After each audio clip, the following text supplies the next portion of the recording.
Inshuti bavandimwe bakunze b'ikiganiro cyacu duhuje imitima, turabasuhuje kuri uyu wa mbere tariki ya 11 z'ukwezi kwa 10 2021.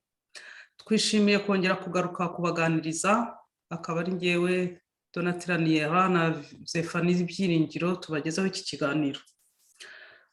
Tutabatindiye rero, twizera ko kandi ibiganiro twatambukije ubushize byabanyuze. Tugiye guhita twinjira mu biganiro by'uyu munsi twabateguriye. Nkaba numva twakwibukiranya gatoya aho twari tugereje ibyo twaganiye ubushize muri make.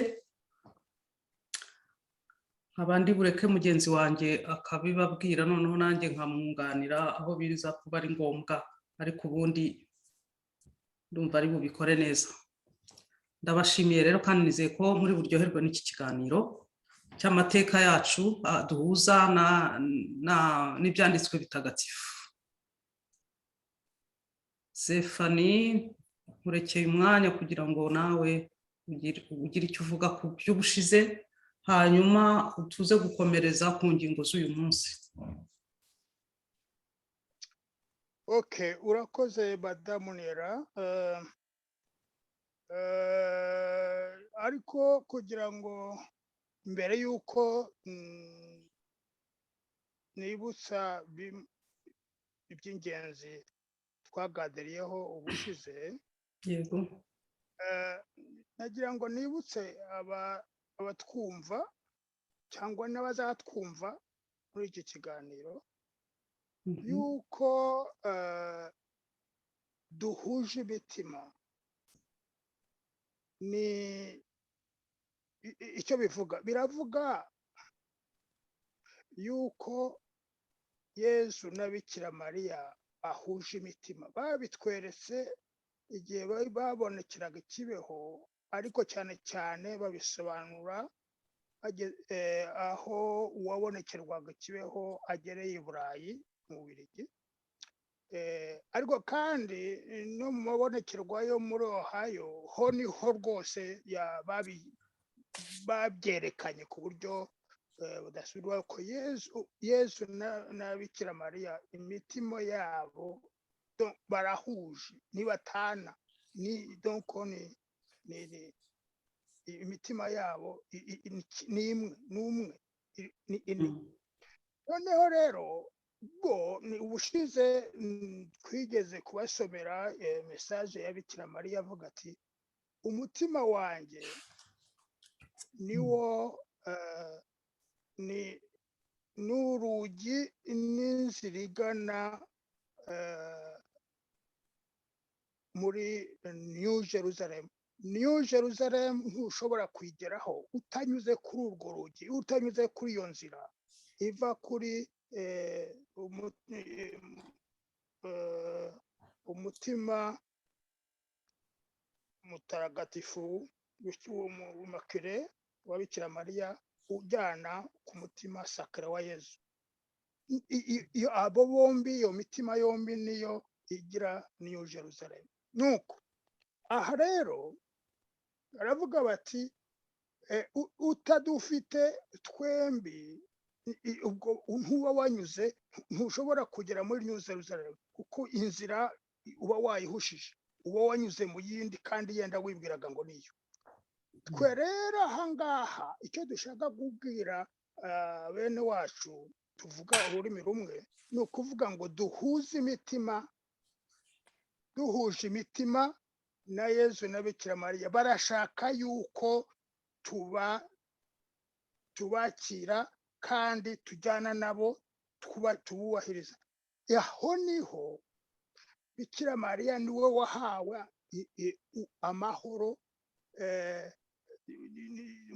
muri iyi si. Igihe utamufite ntushobora kuzagira amahoro, niwe wahawe kugira aya mahoro yo muri iyi si.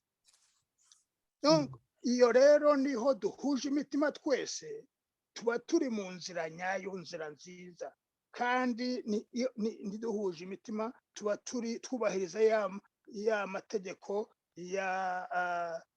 yo gukunda Imana kurusha byose no gukunda mugenzi wawe nk'uko wikunda. Ayo niyo mategeko y'Imana kandi azaduhesha ubuzima buhoraho. Icyo ni kimwe. Icya kabiri,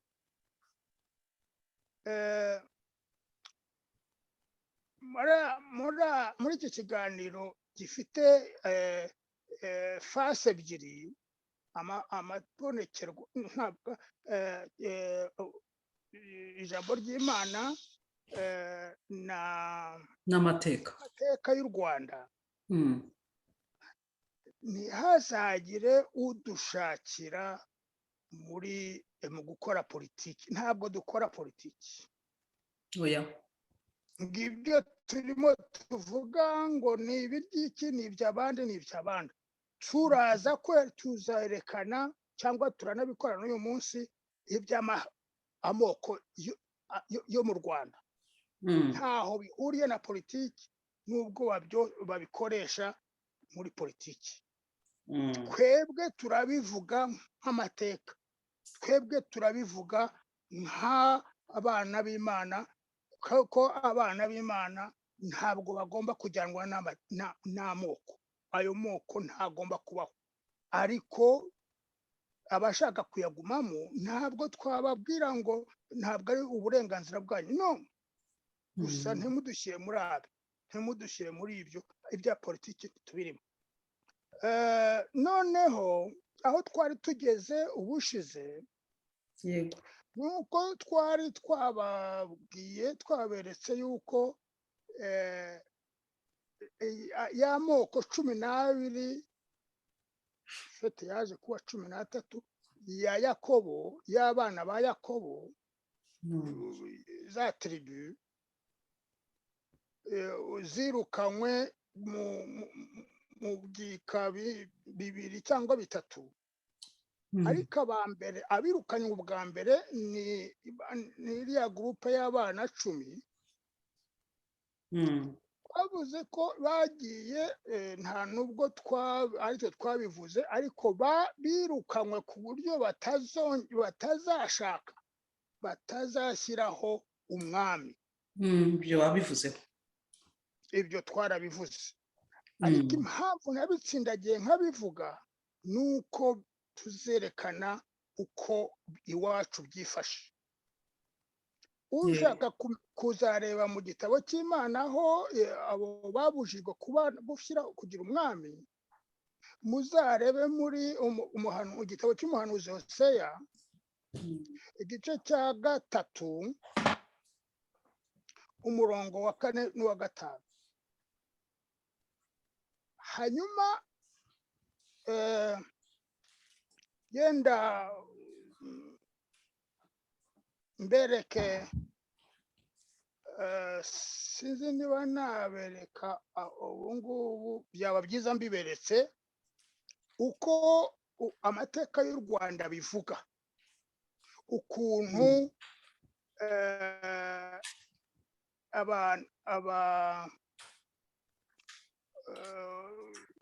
u Rwanda ruhuzwa hepfo no haruguru. Hari igice cyo haruguru nta legalite cyari gifite, nticyashoboraga kubona legitimite kuri iyi si, kuko ntaho bigeze babona bigeze baba abami.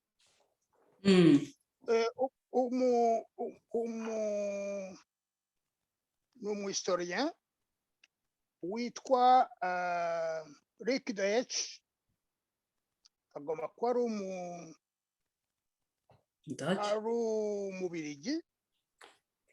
umubirigi ndetse n'umubirigi mudage, arandika igifaransa ntabwo abadage. Aravuga ati la dynastie rwandaise est d'origine céleste. Dynastie nyarwanda ituruka mu ijuru. No, kubwo n'ubwami yavugaga. Dynastie ubutegetsi ni ukuvuga dynastie y'abanyiginya. Donc abanyiginya bose ntabwo iyo ntuza yabo ubwo bwami bwabo ntabwo bwavuye kimwe n'ubw'abandi, bwavuye mu ijuru. Ndaza kubereka uko hanze y'u Rwanda uko byari bimeze. Ce n'est qu'au prix d'une longue et constante politique matrimoniale que ces rois sans royaume, les tombés du ciel, niko bitwaga,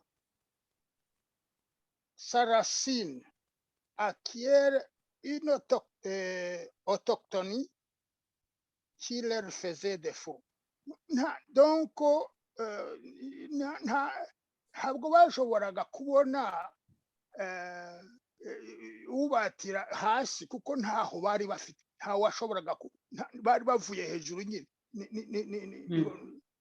ntabwo bashobora kuba kwiyensera kubona royaume hasi kandi ntaho nta butaka bahafite. L'un de ces êtres, Gihanga, le fondateur, renforce cette autochtonie en épousant une princesse Renge. Princesse Renge, ahangaha bavuga, d'abord reka mbanze arasobanura ngo les Renge sont censés avoir été la maison régnante du clan autochtone Singa. Abasinga nibo inzu yabo y'intuza yategekaga yari ya Renge. Noneho ngo Gihanga ngo yaje kwepuza umukobwa wa Renge w'umusinga.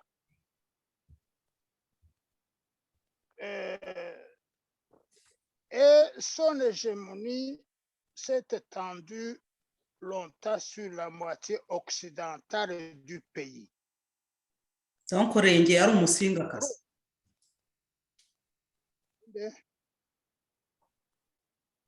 Uravuze ngo Renge ni uwo mu princesse yari imfura. En fait uyu ni uvuga ko Renge yari imfura ya Kanyarwanda. Abarenge bari abasinga. En fait niyo mfura y'abasinga. Urumva? Noneho rero ahariko uyu muzungu yabyumvise nabi. Amateka yayumvise nabi, ibyo avuga bifite ntuza doze y'ukuri, ariko yabyumvise nabi. Aregeze Kagame wavuga ko Ndori aje, en fait uwo bita Ndori niwe ahangaha bita Gihanga. Ndori aje yabanje kwica umwami gomba kuba yari mu bagi yari yiyimitse mu by'ukuri, yari yimutse muri mu Bugesera hariya za Mbogo, bitwaga Byinshi. Noneho Byinshi Ndori aramwica. Mu gitabo cy'umusaza Sebatware asobanura ko Byinshi ari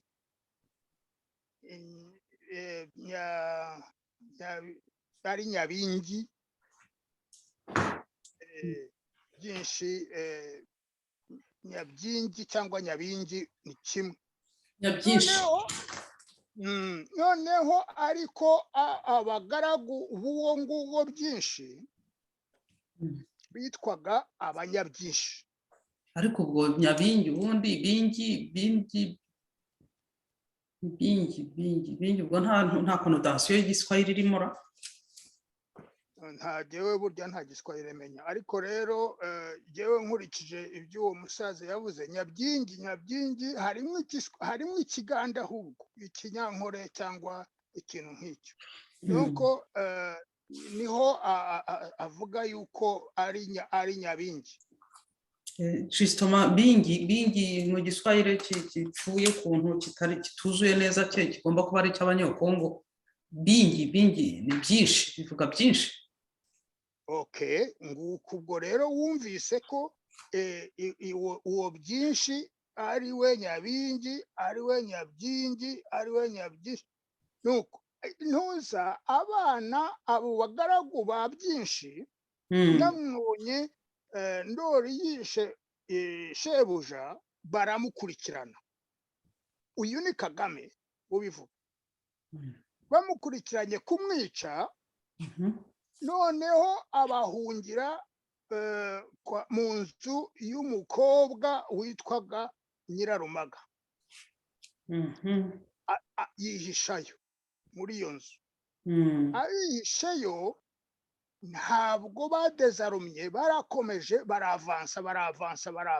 Byino ndori ngo yacukuye umwobo muri ya nzu ya wa mukobwa, kandi iyo nzu yari kurimo Kigali. Noneho uwo mwobo uhingukira muri noru y'u Rwanda hafi y'Ubuganda ahitwa Ibusigi. Uranyumvira? Busigi niho yasohokeye mu mwobo. Igihe rero Kagame avuga yuko ndori yahungiye kwa wa mukobwa Nyirarumaga, uyu de Heusch avuga yuko ahubwo ndori yarongoye uriya Nyirarumaga, la princesse Renge. Ariko wa mwobo Kagame avuga niwe baje kwitwa umwobo w'inyaga. Mu Kinyarwanda ibyo bintu murabizi bibaho. Umwobo w'inyaga, inyaga ni akanyamaswa gacukura imyobo. Nguko urumva nawe yahungiye mu mwobo w'inyaga, kandi ari umwobo yacukuye mu nzu ya Nyirarumaga, akawuvana mu Kigali ugahingukira hejuru hariya muri ntuza Ibusigi. Ariko jewe ahangaha nagira ngo mbasobanurire abo bose yuko ibingibi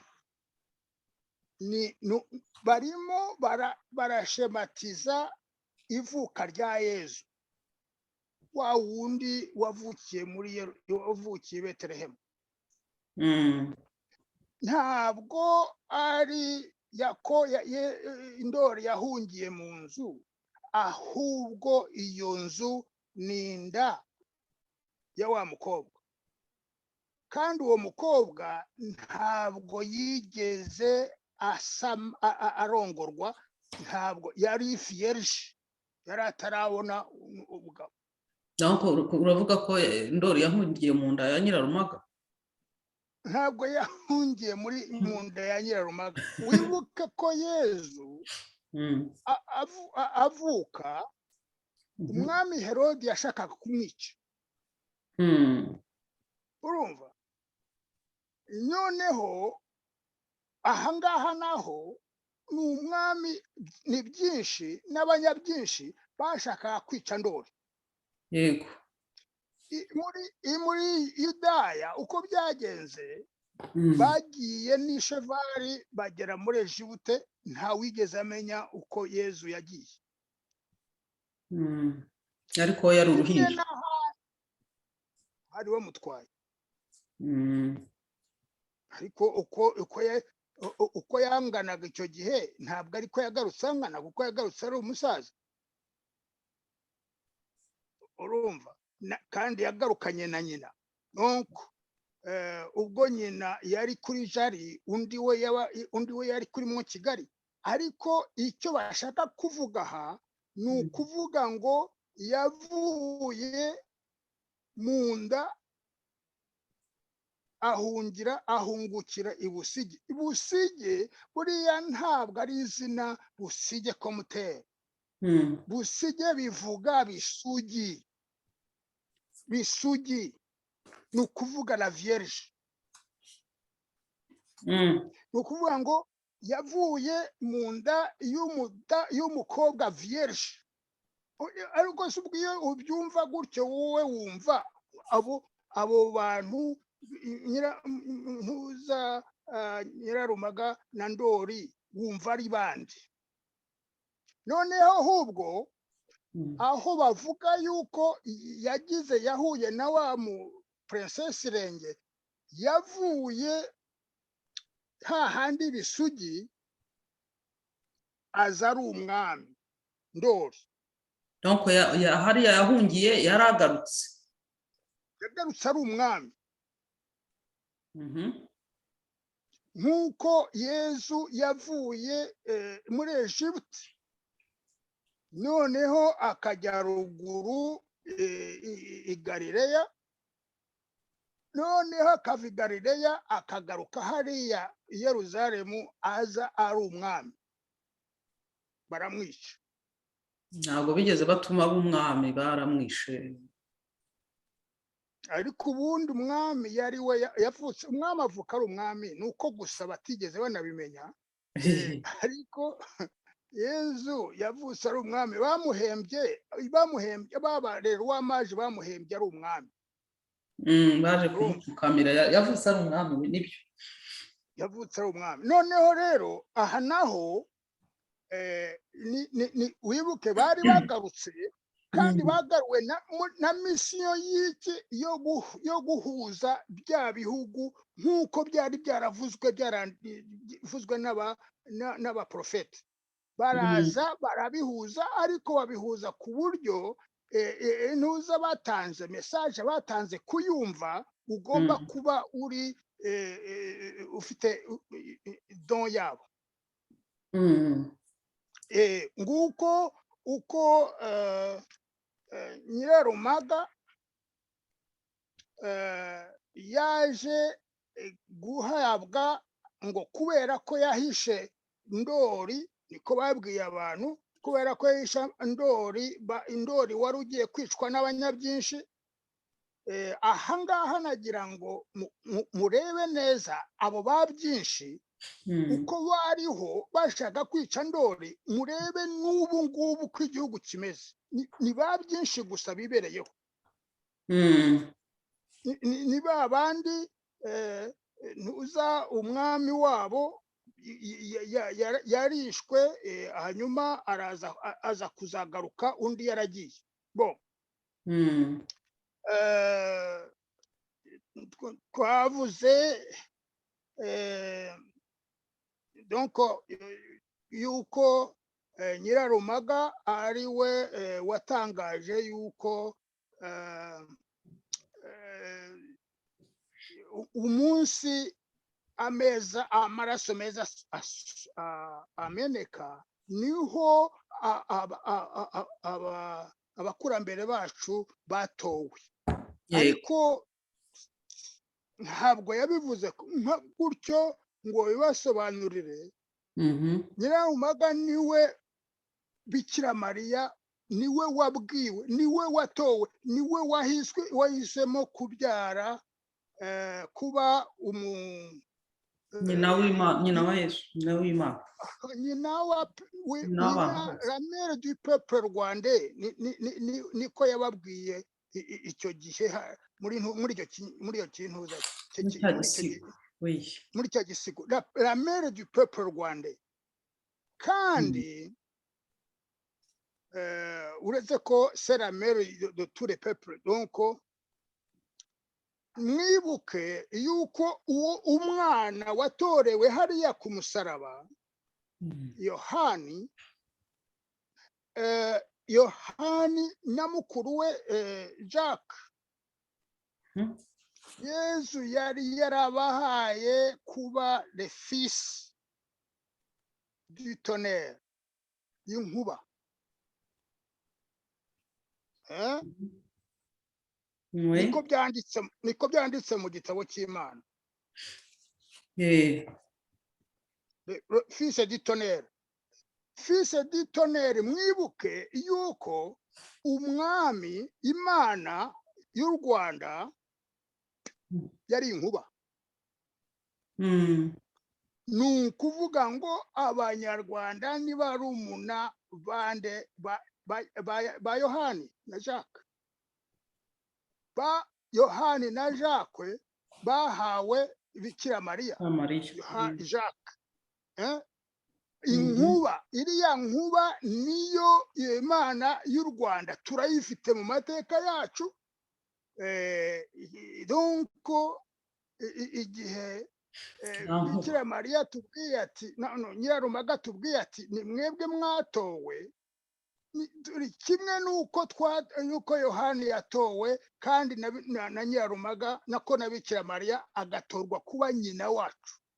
Donc ni ukuvuga ngo kugeza ubu ngubu abanyarwanda bagombaga kwishimira yuko bahiswemo kandi nyina akaba yaraje kubibabwira na Yezu ubwe akaza kubibabwira, tukaba tubizi nta handi yagiye mu bihugu bya Afurika uretse umunyarwandakazi wanyuze hirya no hino akagenda ari we agiye kubonekera.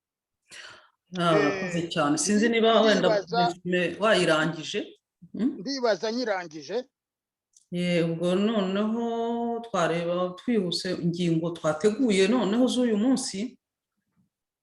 Hari ikurikiranye n'iyo resume, ni ukuvuga turibaza tuti kuki tuvuga ku Israël nshya yahanuwe tuvuga ko ari u Rwanda aho kuba ari igihugu cy'abayahudi, nk'uko nyine Israël y'ubu tuzi ko ari abayahudi ari ba nyirayo.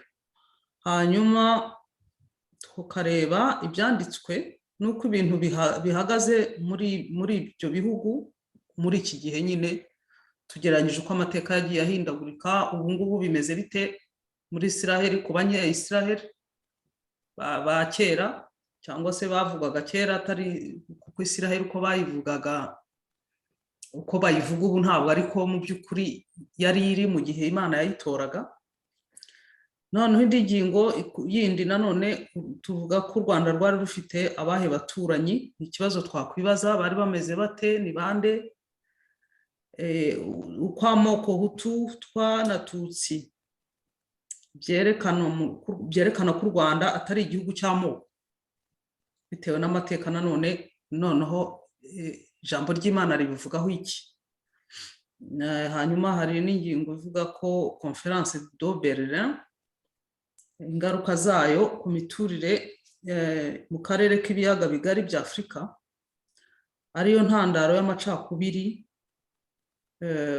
Wasubira inyuma nyine ugasanga ariho haturutse amacakubiri y'amoko ndetse ariho ashingiye.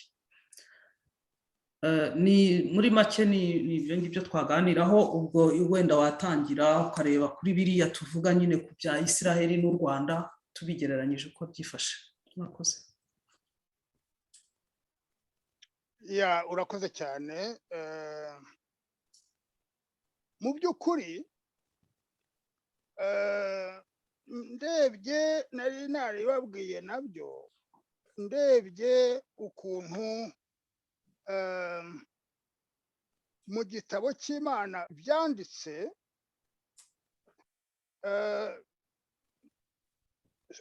urafite Bible Madamu Niera? Ndayifite. Wadusomera Yeremiya igice cya 3 umurongo wa 18.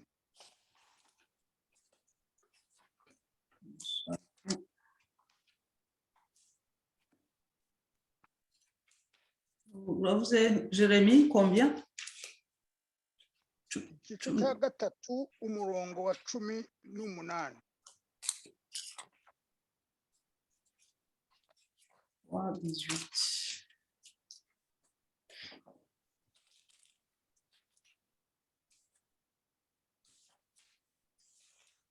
hafi kuhagera 18.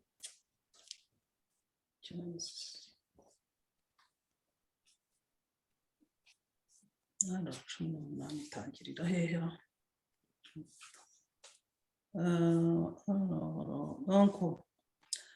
Donc, Jérémie 3, 18.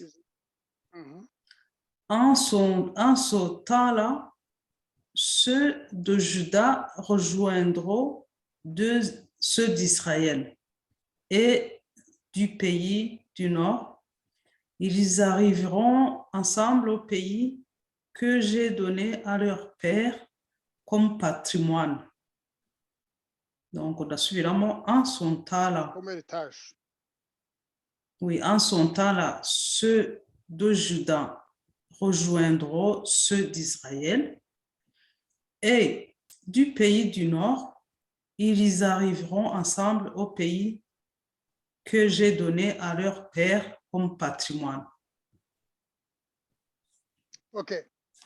Aho ngaho wumvise uko bivugwa, ukareba uko Israeli iyi ngiyi iri muri Moyen-Orient yavutse, nta kintu na kimwe cyerekana, urumva uko hariya ntuza ni population y'intuza imwe, irasi imwe, tribu imwe, kandi ahangaha bavuga byibura le chef, la maison du sud et la maison du nord zizahurira ruguru, hanyuma zimanuke zijye muri ntuza mu gihugu Imana yahaye repere. Urumva, iyo usomye igitabo cy'uriya munyamategeko Vasina, we aravuga ngo Ndori bigaragara ko yabonetse aturutse ruguru, kubera ko umupowete dinasitike amwita intare ihindira mu bwatsi bw'abahinda. Abahinda ni ukuvuga muri za Karago iyo ngiyo.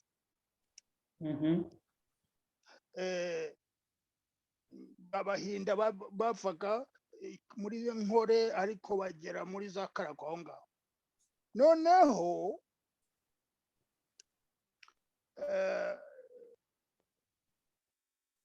donc aza guhura n'abariya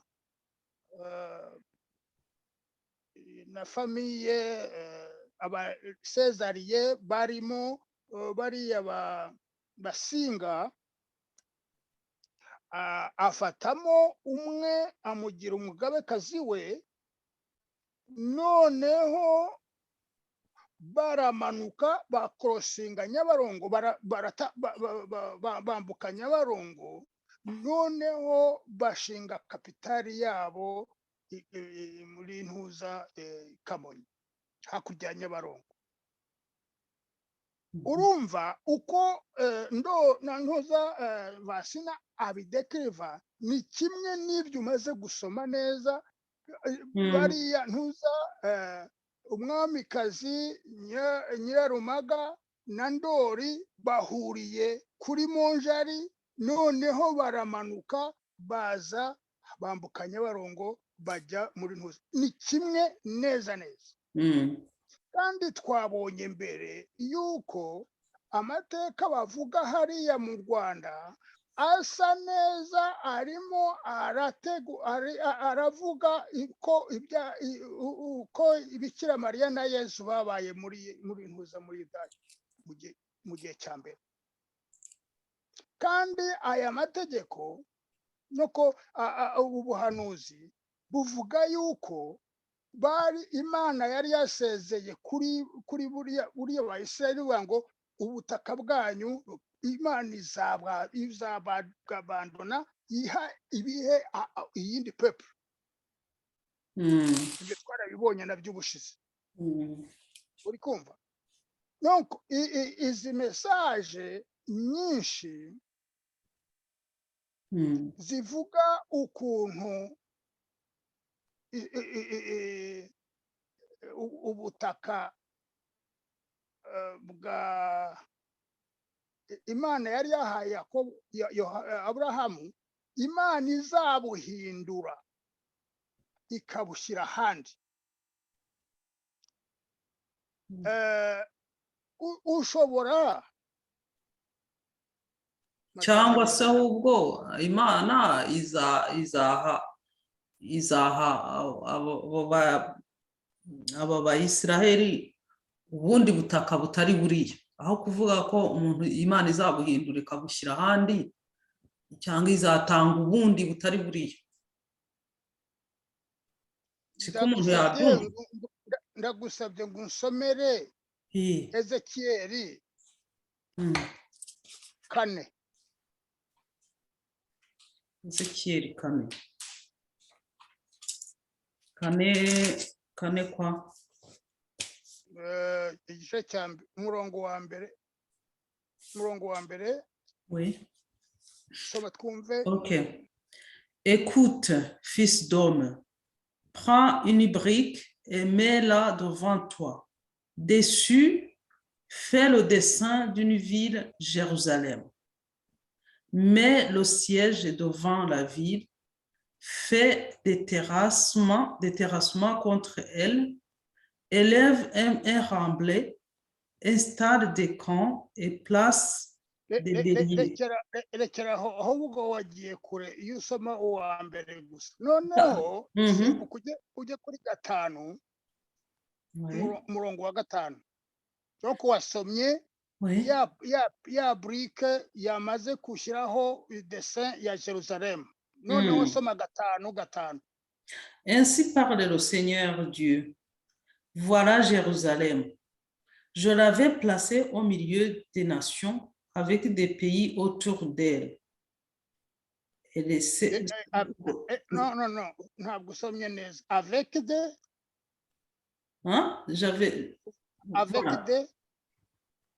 autour d'elle, c'était je l'avais placée au milieu des nations avec des pays autour d'elle. Ushobora kuba ari Bible zitandukanye. Ni des païens. Population païenne. Hano banditse pays. Okay. Yago nta kuntu ubwo. Okay. Ubundi ce sont des païens, des nations païennes. Noneho rero reba yabwiye Ezekiel ati dessine sur kuri brique. Noneho la région ya ntuza i Jerusalem. Noneho aramubwira ati ya yindi ni Jerusalem nashyize dans une région ntuza peuplée par, donc où il est peuplé par des peuples païens. Urumva? Ntabwo hano ni pays, sinzi impamvu rero ubwo ni bya bindi bakunze guhindura. Wenda ntabwo byantangaza kuko baba bafite impamvu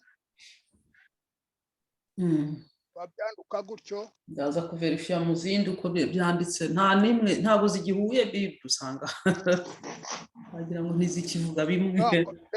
Reka ngusomere mu yanjye uko bivuga. Voici ce que tu diras à toute la maison d'Israël, oracle du Seigneur Yahweh.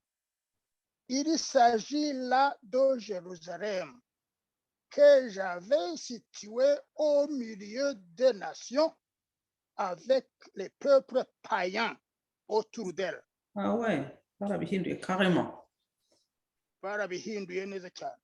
Urumva, avec les peuples païens autour d'elle. Urumva, aha rero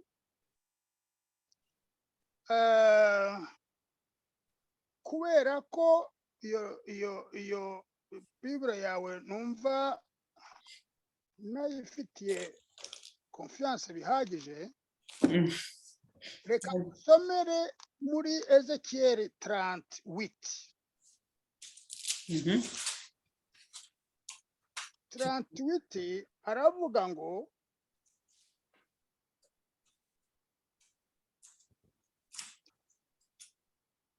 voici ce que déclare le Seigneur. En ce jour-là, le Seigneur Yahweh, en ce jour-là, des projets naîtront dans ton cœur et tu concevras des desseins pervers. Donc on est 38 uhereye kuri ku murongo wa mbere 38:10. Ah oui, d'accord. Des desseins pervers. Je vais marcher, diras-tu, contre un peuple sans défense, contre des gens paisibles qui vivent tranquillement dans des cités sans murailles, sans porte ni verrou. Tu iras donc là pour piller, pour te faire un butin, pour porter la main sur ces ruines maintenant repeuplées, sur une population ramenée d'entre les païens qui, résidant sur le nombril de la terre, Fatahangaha, résidant sur le nombril de la terre, va qu'à présent à l'élevage et au commerce. Ahangaha, urebye utangiriye hariya kuri 10 aho bavuga uwo Imana ivuga ni FPR.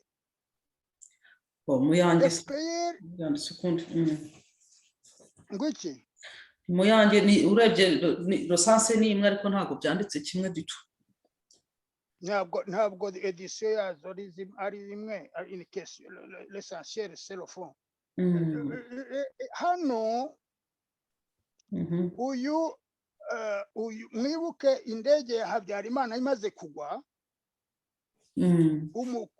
umukuru w'abasirikare ba FPR yaravuze kuri radio Muhabura ngo iyo ndege ntabwo yagize accident yahanuwe, kandi guhera ubu noneho turamanutse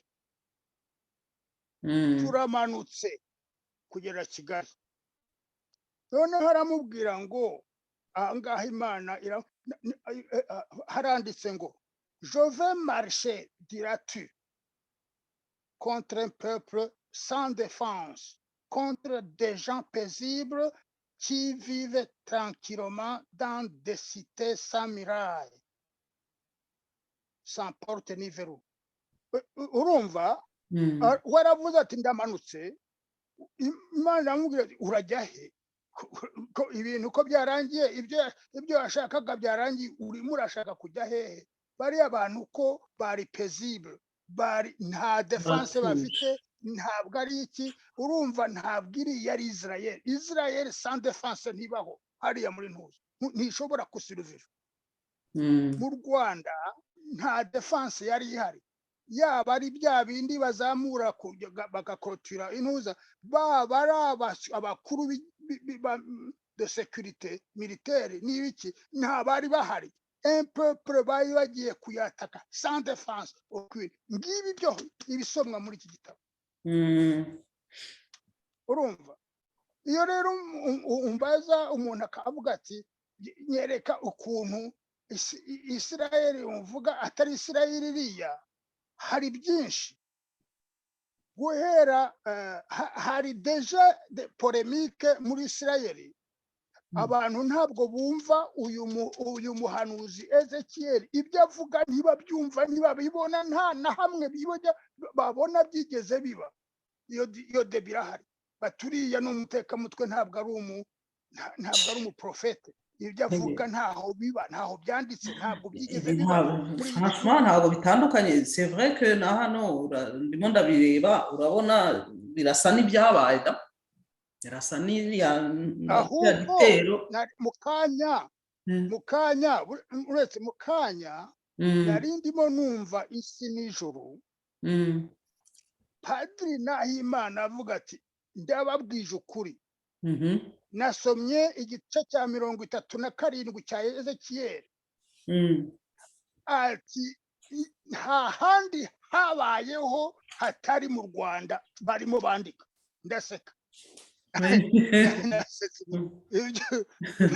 urumva yabonye arabwira ati ntabwo ari ahandi nimurabibona nimugerayo murasa barimo baravuga la vallée de y'amagufa ariko ibintu byo mu Rwanda urebye nta n'ahandi hantu habayeho imyiryane idafite ikishingiyeho ubusambo butagira aho buganisha kwigwizaho imitungo kwica abantu kwangana ubundi ibintu bishobora kubaho bikarangira kubona abantu bamera kuri igihe kingana kuriya nabo bababaje icyo bashaka ntacyo bazi ni ukuvuga ngo bariya wa mugani nabo nyine Imana yavugaga ko bagiye batagombaga kugenda ariko baragiye ibintu byose utazumva urumva utazajya wumva aho bituruka ujye wibaza utariko Mana washatse kuvuga iki kuko Imana yabikoze ibizi ibishaka ndakubwiza ukuri jewe nabonye aho de professeur de docteur en théologie badiskwita kuri uyu muhanuzi Ezekiyeli bavuga bati uyu muntu ibintu yiyanditse yivugiraga ibyo yitekerereza ntaho biba ibi naho byigeze biba nta nubwo bakoze ubushakashatsi ngo barebe bari kubibwo ndashaka kukubwira yuko ibyanditswe kuri ku mateka y'u Rwanda umwihaye Imana wa mbere wabyanditse ni Umudage ndakeka kuko yitwaga Schumacher niwe Kagame yasimbuye ariko we yagiye yandika à la main manuscrit agira amapaje 1400 arareba aravuga ati ibi bintu ntabwo nshobora kubipiburiya ati ntibishoboka ati si yagira ntabwo yigeze nta muntu n'umwe wabibonye Rivansina yarabibonye yarabisomye ariko yabisomeye i Burayi uyu yarabijyanye mu Rwanda nta mateka y'uwo Schumacher kandi yamaze imyaka 8 abyandukuye haho yigeze abipiburiya yaravuze gusa ngo yaza kubipiburiya ngo byari guteza ntuza kawo mondial urumva kubera ko habayeho ibinyoma byinshi abantu bishingikirije ko ngo kuba abayahudi bavuga ko ari bo bwoko bw'Imana kandi bakarwana kandi ari bo bagomba kuba ari bo babituritse nyine kugira ngo ibyo bintu byabaye mu Rwanda byagiriwe mu Rwanda bitajya hanze ibyo byose iyi si yobowe n'ikinyoma abantu bagomba no kubimenya kuko abantu bizeye cyane za institution nk'iyo abantu bavuga ngo communauté internationale ngo ONU urabareba ukavuga atari ko abangaba ibi bintu bimaze imyaka kuva mu byajyaho nta kibazo gikemuka na kimwe ahubwo haza za complication za confusion ibintu biracurikwa abantu barabeshya noneho imyaka 100 hari yarenga bakavuga ngo ariko uzi ko ibintu byari bimeze gutya ngo dore uko byagenze ni ukuvuga ngo umuntu ntafite uburenganzira bwo ko amateka ye avugwa akiriho ahubwo babivuga waragiye bati en fait uriya ntabwo yishwe n'aba ahubwo yapfuye gutya ugasanga abantu baragenda kandi biba bizwi abantu banga kuvuga ukuri urumva Yezu se yazize iki ntiyazize kuvuga ukuri kuri bazirana nako cyane uvuga ukuri bakaguhiga kandi abantu bakunda ibinyoma kubera ko ibinyoma abantu bakunda ibyago afite umuntu babwira ibintu byoroshye ibintu biri fasiri barabikunda cyane ntibarebe aho biganisha ntibarebe ikiguzi cyabyo ngo banarebe n'ibyo badashaka kwemera nubwo biruhije nibyo bishobora kubafasha kugira ngo babashe kuva mu ngorane barimo ariko ntabwo bishoboka ahubwo ubabwira ukuri mukangana bakaba banaguhiga ahubwo bakakwica nawe. Urugero ni Kizito, yazize iki? ega yazize ko yavugaga ibyo badashaka kumva. Urumva shitani nari sinashaka kuyivuga, none hanashaka kuyivuga ndangije, ariko ntabwo esprit iturimo soit l'esprit de vérité ou de mensonge. Esprit de mensonge ntabwo ibishaka ko la vérité izajya ahagaragara, kuko nijya ahagaragara izademaska le mensonge. Ni nacyo kibazo abanyarwanda dufite muri iki gihe. Icyo twebwe duharanira muri iki kiganiro cyacu ni ukugira ngo abanyarwanda bipakurure ikinyoma, ahubwo barebe bagane inzira y'ukuri, kuko inzira y'ukuri niko uko kuri niko kuzatubatura, uko kuri niko kuzatuvana muri urabona ikibeho bamaze imyaka 14 babonekera abanyarwanda, 14 bababwira ngo mwitegure, mwihane, mugarukire Imana, mureke ibi n'ibi, ahubwo mukore mujye mu nzira. Abanze kubivuga n'abihaye Imana. Kandi ari bo noneho Bikira Mariya yeretse b'abana ibintu bizaba mu Rwanda ku itariki ya 15 y'ukwezi kwa 8 muri 1992. Yaraberetse video ntuza vision yibiya ikiyaga intuza ravare yuzuye amaraso. Biriya bigiye kuza nkuko Naho Imana yavugaga, yasomaga ravare y'amagufa. Barabibona abapadiri, abasenyeri baraho, babonye abana barira ngo Bikira Mariya arimo ararira, yagize ntuza, ariko babishyira intuza inyuma, ntibana bihana valero na ntoya. Ariko intambara irangiye mu 2010 mu 2001 niho umusenyeri wo ku Gikongoro yaravuze ngo ariko ngo bya bindi twabonye ngo muzi koko byari byo, ari prophetic, ngo muzi koko ari byo. Umuntu nk'uwo kubivuga abivuga nkaho yumva nta kintu yakoze, atatabye abantu mu nama, aticishije abantu, kuko yari yahawe message arayibika. None abantu bamaze gutikira ngo muzi koko bya bindi byari byo, nko musiriye nta kintu cyashobora kumushyikira. Noneho ubu ibiri imbere birengeje bya bindi byabaye mu Rwanda. Barimo baravuga vare y'amagufa, ibizaba nyuma yaho. Ibyo byose nibatabyitegura ngo barebe ukuntu bagaruka, kuko baragiye byaragoranye ntuza abantu bihakanye Imana, kandi Imana ntibabarira iyo utayisabye imbabazi. Nibyo, reka tugerageze dukomeze kuko iminota irimo iragenda. Niba iyo ngingo tuyivuzeho twajya kwikurikiraho, noneho tukareba abaturanyi u Rwanda rwari rufite muri kiriya gihe cya kera, ni bande, urabivugaho iki? Iyo ntuza ni point nziza, kuko mwabonye yuko Imana ivuga yuko yashyize Yerusalemu au milieu des peuples païens. Kandi uriya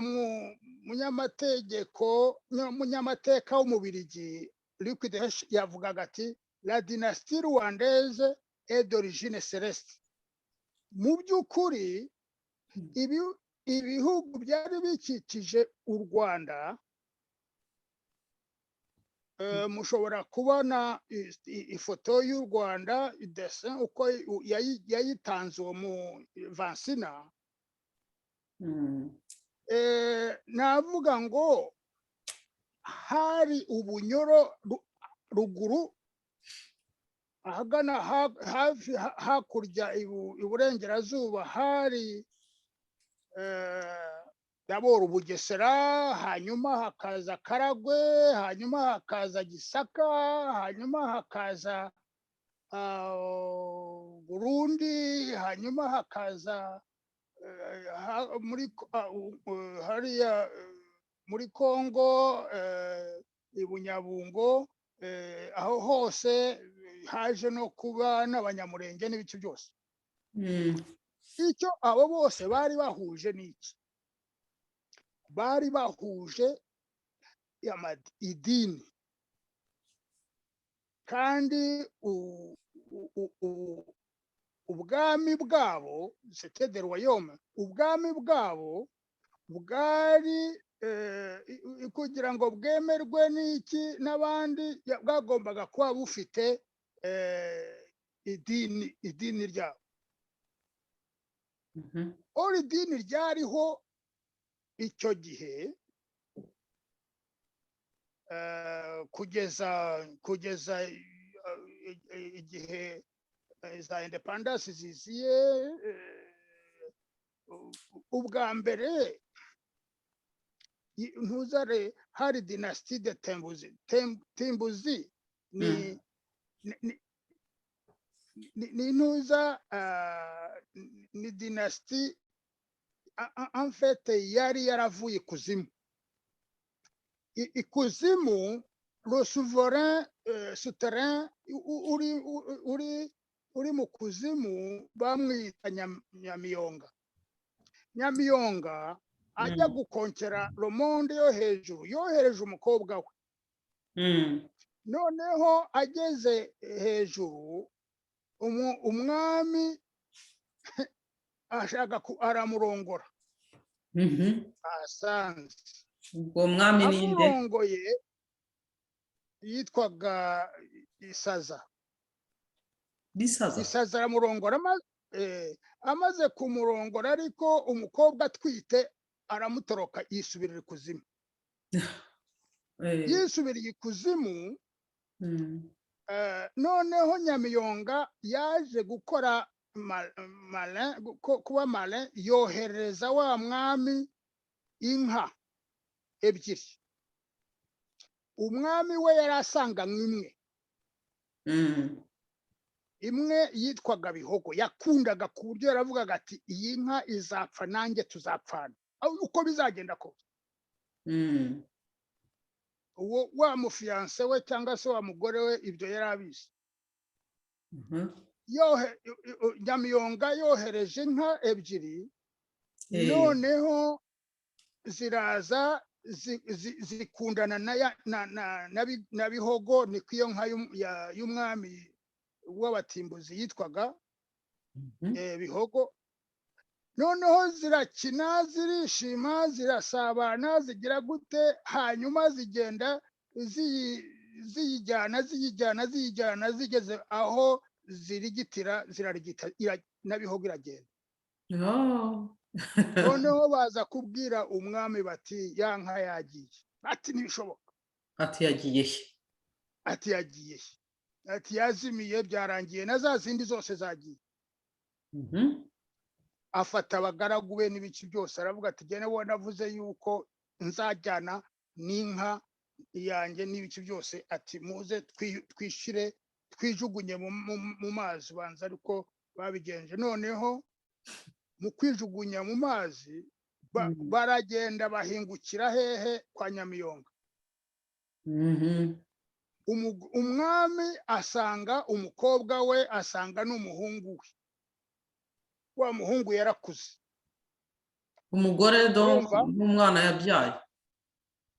Umukobwa yabyaye umwana. Noneho aza gukura, ise amusangayo nuko, ariko mbere yo kugira ngo yiyahure wa mwami saza ashyizeho umugaragu we, amusigira ubwami. Umugaragu we yitwaga Bukuku. noneho aragenda, agezeyo wa muhungu umaze gukura aravuga ati no, ngomba kujya hejuru ukajya kureba ibintu by'iwacu bya data uko bimeze. Arakuzamukira, akugeze hejuru asanga wa mwami Bukuku afite umukobwa. Ati nanjye nkamurongora nta kundi. Amutera inda. Yamurongoye, amuteye inda. Ntuza isaza aza kubyara umwana. Abonye abyaye umuhungu agize gute, aragenda yica sebukwe. Sebukwe niwe wari umwami. Kuko niko isaza niho yari yabimusigiye.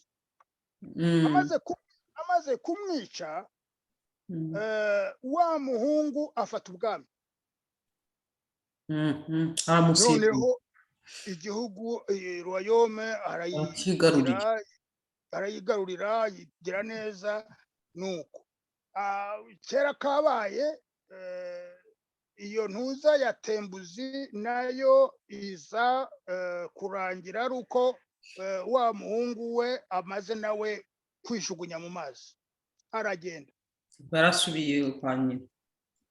Asubiye kwa nyina, ariko ubwo asiga abyaye umuhungu witwa Ndahura. Ndahura rero niwe wazanye dinasti y'abacwezi. Cwezi ni idini ryaje rivuye muri aho ngaho nyine. Abacwezi nibo bafite ya ntuza yo kubandwa, guterekera, kugira gute n'abaryangombe. Ryangombe na za Nyabingi. Ntuza nawe uwo Ndahura nawe yaje kurangira gutyo, arangira yiroturuvye munsi, arazimira. Ariko asize umwana witwa Wamara. Wamara asigarana dinasti, asigira gute, ariko akagira uwo yitaga rimwe na rimwe akamwita murumuna we, ubundi akamwita umugaragu we, ubundi akamwita ikibidonko. Ryangombe barahoranaga. Iyo ibintu byazambaga, umwami yabonaga yuko ibintu birangiye, agatangira gukora ibintu by'amashitani cyane kumugaragaro, kandi ubundi yari umuntu mwiza. Noneho uwo nguwo yaje gutwarwa muri ntuza, muri tremblement de terre, nabe bose nawe arazibira. Uwo ngo yitwa nde wa nyuma? Wamara. Mu bantu be basigaye n'umwe gusa wasigaye witwa Ryangombe. Yari Ryangombe ubwo ari murumuna we. Avuga ko ari murumuna we cyangwa umugaragu we cyangwa iki cyerko, niwe ubundi yari bavuga ko ari murumuna we, ibintu nk'ibyo. Ryangombe rero uwo Wamara yabaga ashevari kuri ari muri nkore, cyangwa se akaba hariya muri Tanzania mu Karagwe, mu Bahinda n'ibiki byose. Noneho Wamara amaze kugendera muri ntuza, muri tremblement de terre, Wamara Ryangombe asigara ari umwami, kandi ubundi yari umugaragu. Asigara ari umwami, asigara azana idini, ababwira ngo abahinda, ngo Ruhinda, ngo azabashakira intuza, idini ryo kwibuka sekuruza wabo Ruhinda n'ibiki. Kandi Ruhinda ni kimwe na Gihanga. Ruhinda ni intare, nako ni intuza, ni inkuba na ntuza. Donc kuko abo bahinda n'abanyenkore wavuga ngo ni nk'abakristo, nubwo icyo gihe bari bataraza, ariko bari bafite kwemera nk'uko abakristo. Boneho bamudekuvura yuko uwo muntu ahubwo ari shitani, baramwirukana. Bamwirukanye aratorongera. Ariko ubwo nabanze kugira ngo mbereke uko rya dini ry'abacwezi aho ryaturutse kwa abanyamiyonga n'abayisaza n'abandahura n'abamara na ryangombe. Abo ni bamwe, bose baturuka muri iyo ntuza centre y'Ibunyoro hariya muri ntuza mu Bugande bwa kera. Noneho ariko icyo gihe abanyoro nibo empire yari ikomeye muri kariya karere hose. Donc icyo gihe ibyo ni imbere ya Ndori cyangwa ni nyuma? Ndori aza yafashe abantu avanye ruguru iyo ngiyo muri amfete, niwe wapepuye u Rwanda avana abantu bavuye muri utwo duce twose, aza abashyira mu Rwanda mu majyaruguru, baza gutura mu Baganepfo, haba mu majyaruguru, haba mu Bahinda cyangwa Karagwe, haba donc u Rwanda rwatuwe n'abantu baturutse mu mihanda yose. Ntabwo wavuga ngo yewe ngo originaire wo mu Rwanda, no, ntabwo ariko byagenze. Baturutse iyo yose ruguru, hirya no hino. Noneho nuza kubera ko yari royaume l'empire le plus puissant, byageze aho abaprince baho bo mu Bunyoro bashaka nabo gutegeka. Noneho bagasohoka bakajya Ikaragwe, bakajya mu Bugesera, bakajya Igisaka, bakajya i Burundi, bakajya i Bunyabungo, bakajya aho hose batwara, bica, bagira gute, babambura ubutegetsi, kuko nibo bari bakomeye bahari. Ukuvuga ngo aho hose navuze barahanyuze. Ahantu abanyoro bashatse kwinjirira bikanga muri siècle ya 17 ni mu Rwanda. Byararwanye birananirana, abantu bamanika amaboko barabyihorera. Ariko ahandi hose baragiye bahafata. No, bari barigaruriye uduce twose dukikije u Rwanda, hafi muri kariya karere hose. uretse Uburundi bwari bwarabananiye, no? Oya, barabananiye n'u Rwanda. Babananiye n'u Rwanda. I Burundi ndaza kuhagera mu kanya. Noneho ibintu byaje gukomera, biza gukomeraho haje Conférence de Berlin.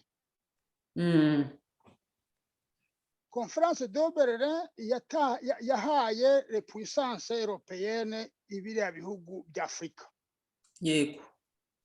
Muri kariya gace nababwiraga yuko abanyoro nibo bari puissant, arorura puissant. Urumva? Iruhande rwabo hari royaume y'Abaganda, ntacyo yari ivuze. Kandi ntiyageraga nibuzi i Buganda, Abaganda ntibagera, nta nubwo bageraga hariya kuri aeroport y'Entebbe n'ibyo byose.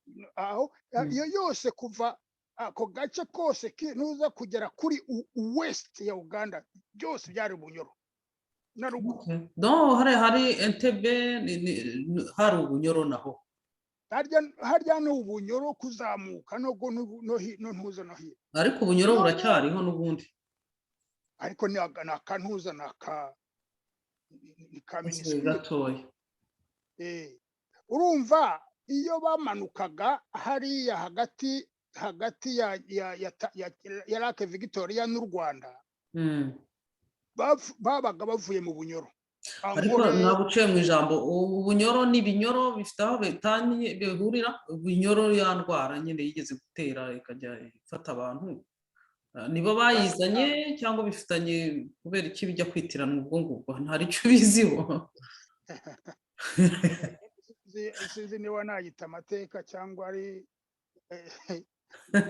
ntabwo ni ibinyoro n'abanyoro urumva simbizi ntabwo naba nkubeshye. Okay. Twikomereze. Noneho iyo bamanukaga aho ngaho kuko urabona ni riviere Kagera iva mu Rwanda ikinjira muri Lake Victoria.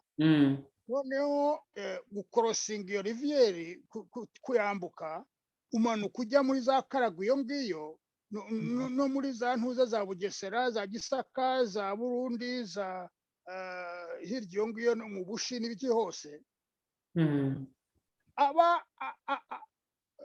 Ubugande buhawe Abongereza. Abongereza baraje amfete batangirira kuri Royaume y'Abaganda. Urumvise nonko baraza bashyira ibitwaro mu Baganda. Abaganda baragenda barimbura Abanyoro. Okay, niyo mpamvu nabo bagendaga bahunga rero. Ubutaka bw'Abanyoro barabutwara, Abanyoro basigarana akantu ruguru bakabasigara ruguru iyo ngiyo. Kandi abo bantu b'Abongereza iyo bataza ntabwo Abaganda bari kuzapfa bashoboye intuza Abanyoro. Konsekanse yabo ni iyi. Konsekanse nuko Abaganda baraje bahita bafunga wa mupaka uri hagati ya Victoria n'u Rwanda. Ya mugezi banyuragamo bashoka barawufunga.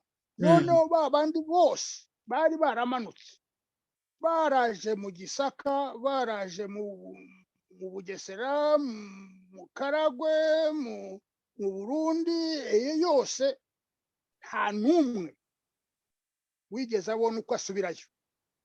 Nuko baje barwana bananirwa gusubirayo kandi bataranatsinze hose.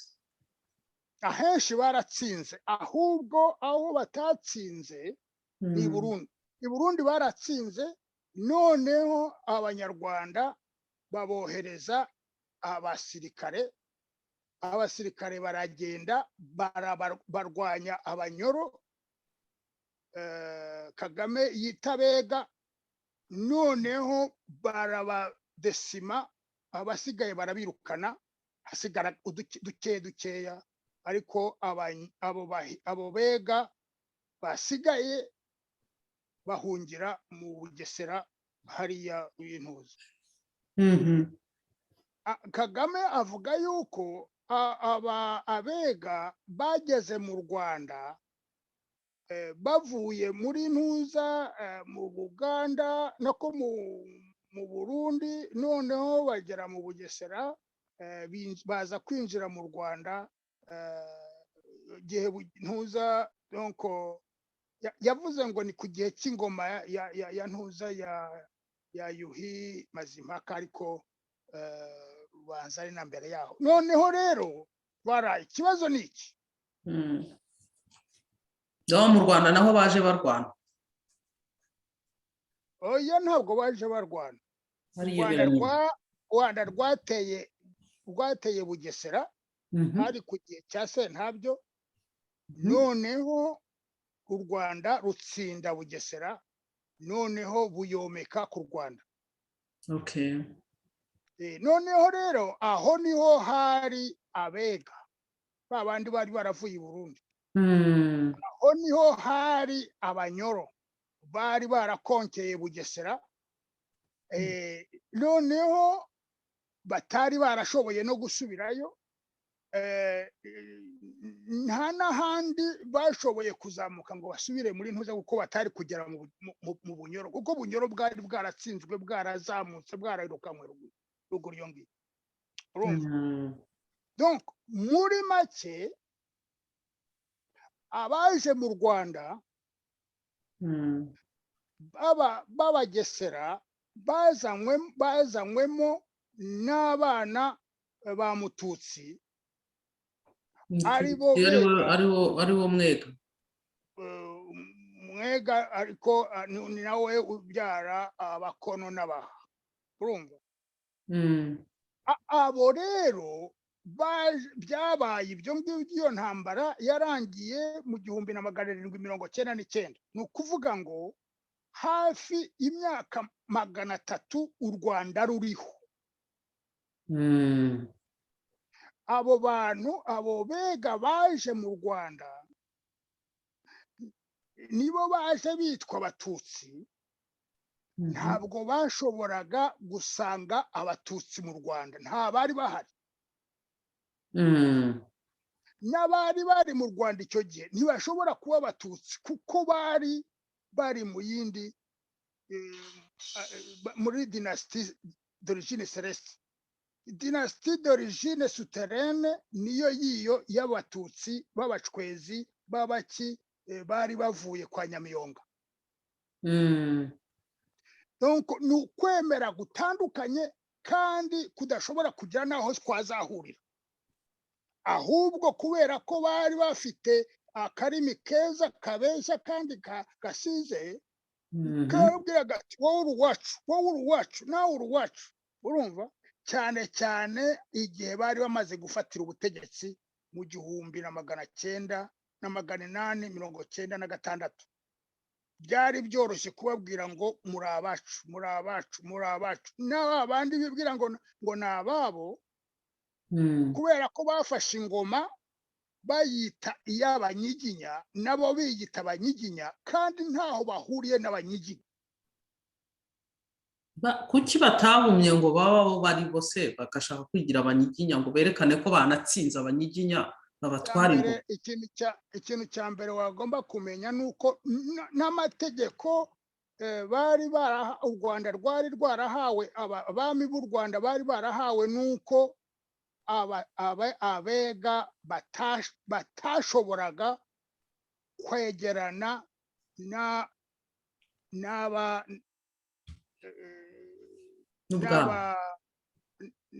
n'abana bakigwa donc ni ukuvuga ngo bariya b'abanyiginya n'abandi bo yabahejeje ahitwa mu Bugesera nyine aho ngaho c'était condamné kuko yaravugaga ati bariya abantu bafite ibyaha byo gukora inceste sinshaka ko baza muri ntuza kugira ngo baze kubikongeza mu bana banjye abagumisha hakurya ya Nyabarongo en fait bo bavuye mu Bugesera basa naho bacitse ikiziriko ariko bamaze kugera mu gihugu bashaka noneho kugitegeka kugira ngo bagitegeke barabeshye bati ingoma ni y'abanyiginya kugira ngo nabo bigira abanyiginya muri make bigira abanyiginya voilà ariko ntaho musinga ahuriye n'abanyiginya ahubwo c'est le contraire mais abanyiginya bamwibeshyeho baramusanga bamugira gute ni nk'abariya uko wumvise Frank ntuza wundi bivuga yavuga ati twaje dushaka kugira ngo dushyireho ubutegetsi butari ubw'abega ariko ubwo bwari ubw'abanyiginya none se Frank avuga ko abega bageze ku butegetsi gute babugejejweho nande bigeze babyemera officiellement byari urumva ntabwo ari bo babufashe n'abandi ni impunzi ni FPR bivangavanze ntabwo baje bashaka gufata ubwami ngo babugire abega no nubwo abanyiginya bashakaga gushyiraho nubwo abanyiginya bashakaga none se abo bega yatinyaga babatinyaga kubera iki ko ubundi cyaraziraga nta mwega washoboraga kuba umwami mu Rwanda ariko yabayeho nyine musinga yabaye we birakomeza yego ariko bo barabeshye ngo musinga ngo yari mwene Kigeri ntuza urumva donc ibyo bintu by'abanyoro bari baravuye mu bunyoro bakaza mu bihugu byo hepfo ntuza, baje kubura aho baba, baje kubura identite, baje kubura igihugu cyabo badashobora kugisubiramo, kandi basanga naho bari abanyagihugu ntibabakunze, ntibabashaka. Intambara iri muri kariya gace ituruka mu myaka 1800. Urumva, kugira ngo irangire bagomba kubwirana ukuri, kuko bari abantu bararovandika droit zabo, kuko nabo basa naho ntuza iriya Conférence de Berlin nayo yabashyize dans une sécurité. En fait, il était question de survie. Iyo batirwanaho bumvaga badashobora kubaho. Ariko ikibazo nuko aho bageze hose nabo bashaka bagifite ntuza mentalite yo kuvuga ngo twara abami, ngo twara aba prince. Nibyo bibaha sécurité buriya bumva mu mutwe wabo abantu babizi, kandi nta nibyo tuzi. Ngo ntidushobora gutegekwa n'ababaye abagaragu bacu. Urabyumva? Kiriya ni ikibazo cyo kwishyira hejuru nyine, nabo kandi ntabwo bibaha umutekano, kuko guhora urita urwana n'abantu batanakurwanya, batanazi niba mufitanye n'ikibazo, wowe ukajya ubona abandi mufitanye ikibazo, buriya bari abantu bararwaye muri make nabo kuvuzwa kugira ngo amahoro aze ni karuma. Jewe icyo nashakaga kubereka nuko aho babikura ni muri royaume ya Nyabiyunga, donc Nyamiyonga mu kuzimu, donc ni ntuza y'ikuzimu niyibakoresha. Ni naho muzareba mugasanga biriya byabaye mu Rwanda ni shitani ibikoresha. Muzabisoma, nzabibereka aho biriya byabaye mu Rwanda ni ikuzimu, harimo hategeka abanyarwanda bagomba kwitandukanya n'ibyo ntuza iyo logique, iyo ntuza iyo religion ibabeshya, ibavana ahazima ikabajyana, igashaka kubajyana kuzimu. Iyo niyo ntambara tugomba kurwana. Nayo intambara y'iyindi mushaka kwirwana na shitani ntimushobora kuyitsinda. Ni kwiyegereza Imana, kuko mwayirwana mwenyine. Ubwo urumva aho rero ndegewe amvete nsa naho nafatiye intuza ebyiri en même temps. Izo point ebyiri, iya kabiri n'iya gatatu ndumva nazishyize hamwe, keretse niba hari ikibazo specifique ushaka ko kumbaza nkaba nagisubiza, ariko zombi nazikombina.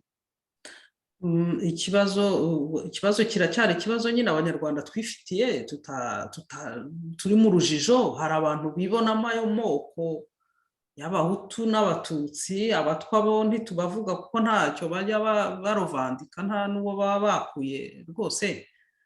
Ariko umuntu akibaza ati hakorwa iki kugira ngo abantu basobanukirwe ko ayo moko hari n'ay'amahimbano. Ikibazo igituma mvuga ko ari amahimbano cyangwa se afite ibindi bitandukanye no kuba byaranga umuntu, ni uko umuntu ashobora kuva mu bwoko, bashobora kumwita ubundi bwoko, bati wowe uri umuhutu kandi atari we, bati wowe uri umututsi, cyangwa se umuntu akaba atazi n'ubwoko bwe, hari abandi bagomba kumwita ibyo bashaka. Icyo kintu abantu ngewe nabahamagarira kwikuramo ibintu by'amoko, kuko nta n'ikintu bibafasha na gito. Kandi ubwoko buzima turi abantu mbere y'ibindi byose. Ikindi cya kabiri, turi abana b'Imana, ni ukuvuga yaturemye mu ishusho ryayo, twagombye kuba dusa n'Imana, donc tuva inda imwe, turi beza twese.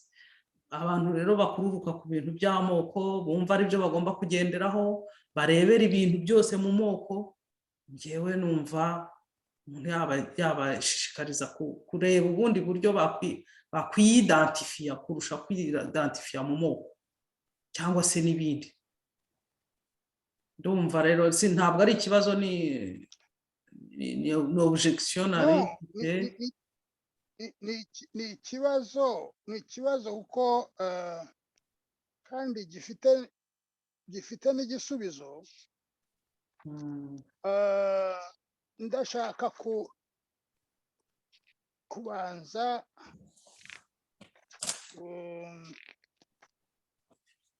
kuberekaho umunyamateka, sinzi impamvu nkomeza kubikonfunda amateka n'amategeko, aho avuga ko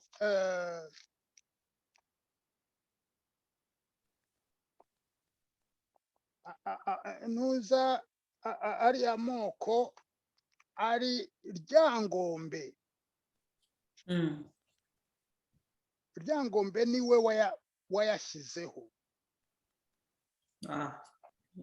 niyo mpamvu nayo afite ingaruka nk'izo tubona ubu ngubu. Urumva uyu munyamateka yitwa Paul Pierre Gosio. Paul Pierre. Aravuga Paul Pierre Gosio. L'on se souvient qu'un mourant, Ryangombe exige d'être honoré de tous et qu'il nomme rituellement les ethnies sur lesquelles il entend assurer son règne. Il attend assurer son règne. Tutsi, Hutu, Twa. Ryangombe niwe wanomye ariya mazina ya etini azajya sur lequel il attend assurer son règne. Hehe dans l'au-delà. Mu by'ukuri ayo mazina y'abahutu n'abatutsi n'abatwa n'ay'imandwa, ntabwo ari ay'abantu fizike, n'ay'imandwa za Ryangombe. Nizo azabaho umwami igihe bazaba bapfuye bagiye. Ryangombe yari umwami w'izo mandwa akiri ntuza, noneho asize ya mazina, abantu bumva bagomba kwisanta yuko ari ubwo bwoko yashyizeho. Ni Ryangombe washyizeho, kandi nababwiye ko Ryangombe yinjiye mu Rwanda, yinjirana n'Abega mu 1799. Ntabwo u Rwanda ari origine rufite ayo moko y'abahutu, abatutsi, abatwa, ntabwo ruyafite. Urumva, nta nubwo abatutsi, abahutu, abatwa ari abantu fizike, ni imandwa, les esprits zibari mu bantu, ariko nizo zitwa abahutu, abatutsi, abatwa. Barangije rero barabitwita, natwe tugenda tubigenderaho ngo turi ibi n'ibi. None se avantage yande yabo buriya babikoresha kugira ngo babisorome politikoma.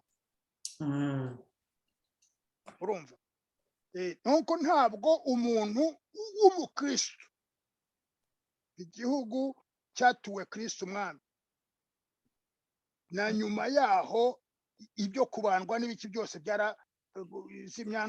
byaraciwe mu Rwanda. Kayibanda yarabiciye. Ariko nta kurogoye gatoya, hari akabazo mbona karimo kugaragara kuri Zoom yacu, bavuga ko ngo la bande passante du réseau de Zéphanie est faible. Ntabwo ndimo kumva iyo bande iyo ariyo, ariko byaba biterwa n'iki ntabwo mbizi. Ariko ndakumva uretse ko image yagabanutse, nta kibazo. Ariko image ya ubu ntabwo mbona rero.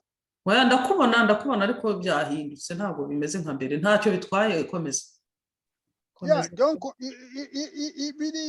biriya by'ubuhutu ubututsi n'ubutwa si ibyacu si iby'abanyarwanda ahubwo byaba iby'abega kuko aribo babizanye byaba iby'abacwezi kuko ari ryo dini ryabo ariko abantu bumva ari abakristo ntaho bahuriye kuko muri mu bwami bwa kristo nta moko abamo nta bice bibamo nta etini zihaba nta rase zihaba ni abakristo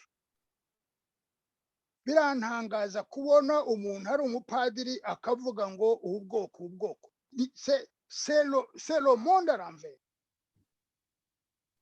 biterwa n'uko yigishijwe rega abapadiri nabo ni dufite ubu ni fruyi za enseignement zagiye zihindagurwa nazo ndabyemera ariko se mukabyara mwe no erega nibi ngibi urumva ni umupadiri wabyanditse kandi yarazi ukuri ariko yanditse ibyo royaume yabo yabega bashakaga kuko nibo yakoreraga kandi bari babonye ubwami babwibye ku rucunshu bibye ibyo batashoboraga kubona batari bafite access noneho bagezeyo babona chance yo kwandikisha amateka uko bo babyishakira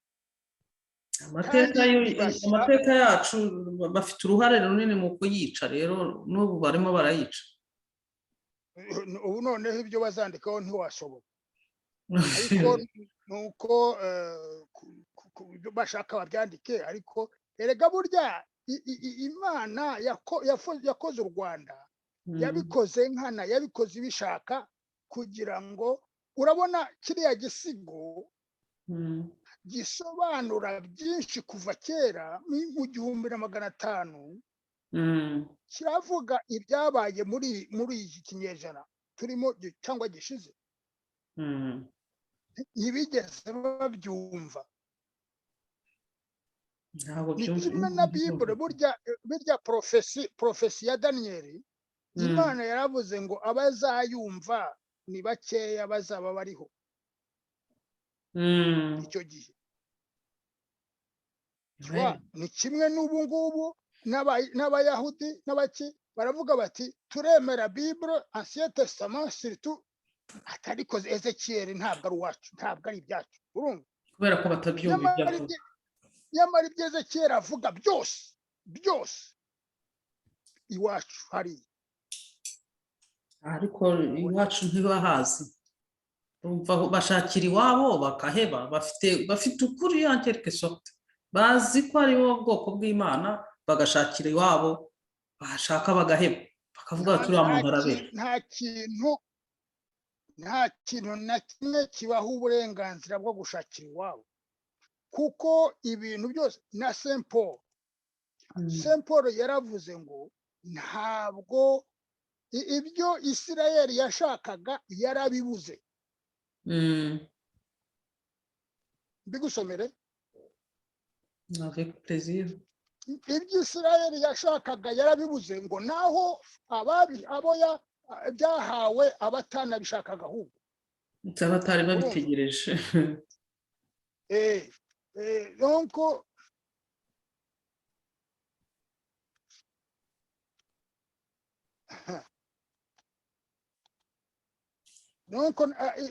yarababwiye biri muri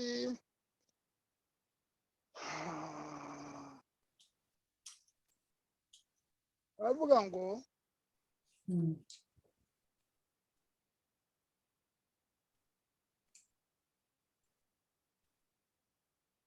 ngo sachez il parle ngo Saint Paul rappelle les paroles du prophète Isaïe chapitre 6 9 à 10 au peuple juif avant de conclure. Sachez-le donc, ce salut de Dieu est maintenant porté chez les païens. kandi repaye no n'abataraba Israël. Repaye n'abari bataraba abayuda, donc abayuda babandi bari barirukanywe, babandi ba redis nabo baje kuba repaye, n'abantu bose babaye bataye Imana, bataye umurongo w'Imana. Ngo l'écouteront. Voici, frère, une comparaison d'ordre humain. Quand une disposition est prise en bonne et due forme, fils par un homme, personne ne peut l'annuler, ni la surcharger. Or, les promesses ont été faites à Abraham et à sa descendance. Il n'est pas dit à ses descendants au pluriel, mais au singulier, à ta descendance. C'est le Christ. C'est le Christ, le descendant, la descendance d'Abraham. Aravuga, Saint Paul aravuga ngo c'est le Christ. Or les Juifs na n'uyu munsi ntibararokoresha Kristo, baracyamutegereje. Or uyu Kristo hahandi mu Rwanda ni bamugize umwami, bamuhaye u Rwanda, cya gihugu yari Imana yari yarahaye Yakobo, Israël, Ezekiel 37. Icya gihugu Imana yahaye Yakobo nicyo abanyarwanda batuye Kristo umwami. Urumva bari abantu barategereje, ariko uriya donc l'apôtre Saint Paul arababwira ati no, ntacyo muzabona. Ntacyo muzabona, abandi barabibonye, barakibonye deja, cyara gihugu baragitanze. Ubwo rero niba muzi ko mwakibonye, kuki mwakwiteranya, kuki mwatera umugongo Imana, kuki mutamenya yuko ari mwe mwatowe, hanyuma mukabona intuzi? Kuko mutagarukira Imana, urumva Imana iravuga iti naho haba ari batatu hafatamo, asigaye bose bakagenda. Ubwinshi bw'abantu ntabwo ari bwo bwangombwa ku Mana, urumva. Ngibyo rero uyu munsi ndumva, sinzi niba hari icyo jewe ndumva ndangije kuri uyu munsi. Jewe ndangiye, oui. Ni wowe. Okay, oui. Urarangije kandi amasaha aragiye, nagira ngo ngushimire ikiganiro cy'uyu munsi. Ngewe biramfasha cyane, ndunguka byinshi, hari ibyo nari narumvise sinabayihaga agaciro, ariko wowe wabashije kubikoramo ubushakashatsi ukabicukumbura, ukabasha kubona ko bihuye.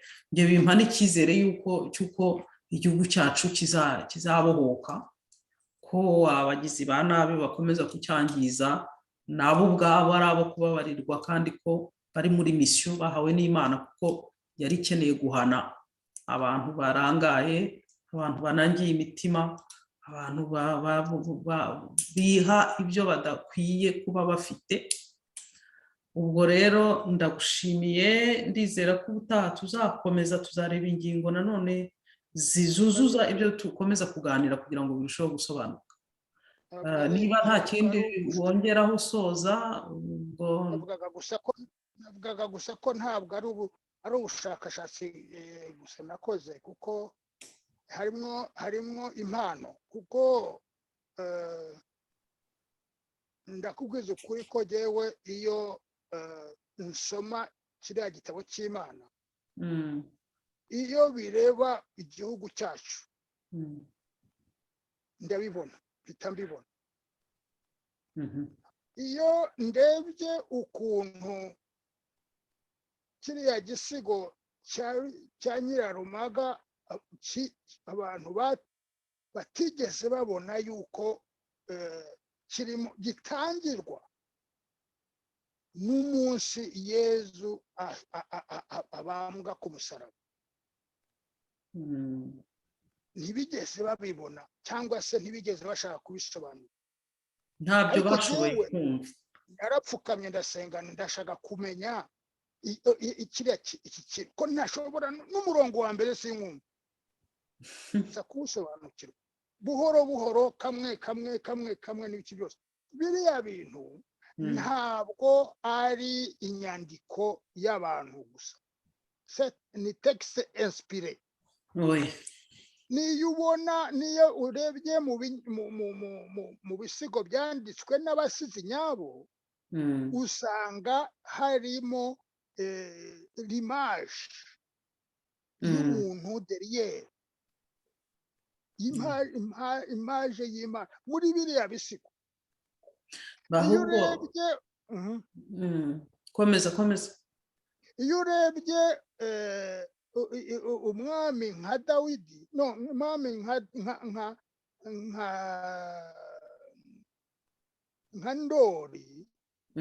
Ndori barandika bariya banyamateka barandika ngo yakoze ngo de miracle de fécondité. Amaze kuvuga Bisugi, amaze kuvuga akana fécondité, barimo baravuga akana, harimo baravuga cya gihe cy'ubukwe bw'ikana. La fécondité, miracle de fécondité. Na Bisugi n'umukobwa wagize ntuza, ni la Vierge Marie, akana na miracle Jésus yakoreye ikana. Ibyo nibyo birimo bavuga ukuntu ku buryo udafite connection na Bible adashobora kubyumva. Birakomeye. Ahubwo ngewe ndumva ubwo tuvuze kuri kiriya gisigo, ndagira ngo uzafata akanya tuzagisangiza abantu, tugishyire ku murongo, abazabishaka bazagira icyo bakivugaho, hanyuma uzafata igihe gishoboka cyose wenda tujye dusobanuraho. Urumva, yewe ntabwo nshobora gukorera abantu ibyo bagombye bashoboye kwikorera. Kirakomeye. Urumva ikintu cyangombwa hariya ni ukumenya ubabwira uwo ari we, ni ukumenya ibyo ababwira ibyo ari byo. Urumva, ababwira niyo kumenya yuko kiriya gihugu gifitanye relation n'urupfu rwa Yesu. Urumva, bishobora gutuma wumva roresi uko abaturage b'u Rwanda bagombye kwitwara. Ariko kiriya gisigo ubundi njye nicyo ngarukaho, ubundi njye ntabwo nari nkizi, kigeze kigishwa mu mashuri. Ninde se washoboraga kugikwigisha atacyumva? Ntabwo nari nkizi. Nyirarumaga cyakoze naramwumvise, ngomba kuba naramwize mu mateka, ariko nta nubwo bakubwiye ko ari iki Nyirarumaga? Ntabwo nibuka. Donc ikintu kitasigaye no mu mutwe ni ukuvuga ko nta nicyo bamumbwiyeho mu by'ukuri. Ntabwo nibuka. Hari uzarebe kiriya gitabo cy'umuhanuzi Daniyeli, birivugira ngo iki gitabo kizakuba gifungwe abazacyumva.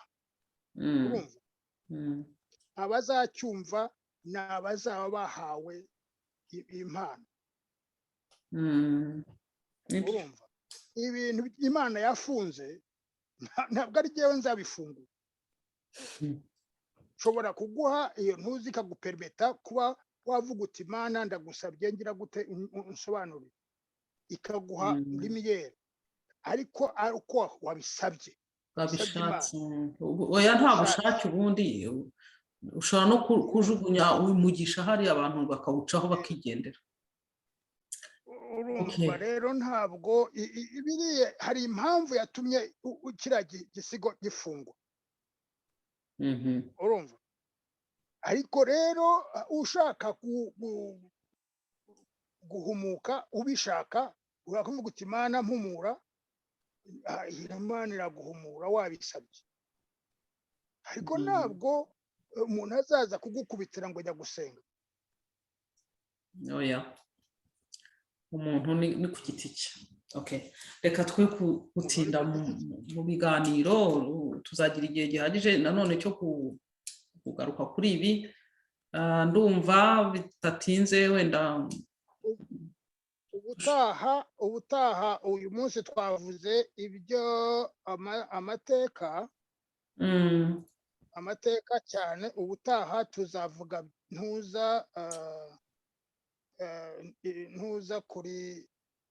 kuri kote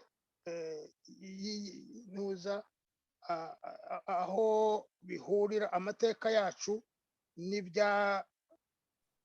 n'inyandiko mu gitabo cy'Imana. Donc igitabo cy'Imana ibyo kitubwira byabaye iwacu. Okay, cyangwa se amateka yacu ibyo yavuze kandi bikaba iwacu, bikabaho. Aho ngaho niho ubutaha twareba ibyo tuzavugaho muri iyo sansi, kuko uyu munsi twavuze amateka, ubutaha tuzavuga aho bihurira iby'Imana Imana yavuze byabaye gute iwacu. Yego, okay, reka dufunge iki kiganiro rero. Abanyarwanda abanyarwandakazi, inshuti mwashoboye muzashobora kureba iki kiganiro kuko ntabwo twabashe kugitambutsa en direct.